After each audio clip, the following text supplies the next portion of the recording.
Hi, welcome back to Stuff About Tutorials.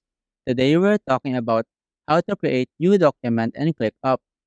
Maybe you want to store and share important project-related content such as reports, specifications, or proposals.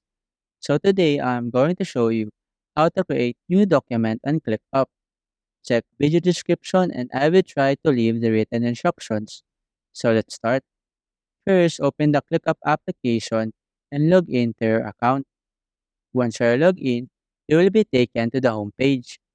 In this page, tap on this colorful icon at the bottom right corner of the screen. A menu will pop up, and here, you can now see this new doc option. Since you wanted to create a new document, simply tap on this option. A new window will appear, and here, type in the name of the document. Once you are done typing, simply tap on this done to finally create the document. After that, you now have successfully created a new document on ClickUp. You can now collaborate and organize your thoughts effortlessly using the document that you have created. There you go. If you wanted to know how to create new document on ClickUp, that is the easiest way I know how.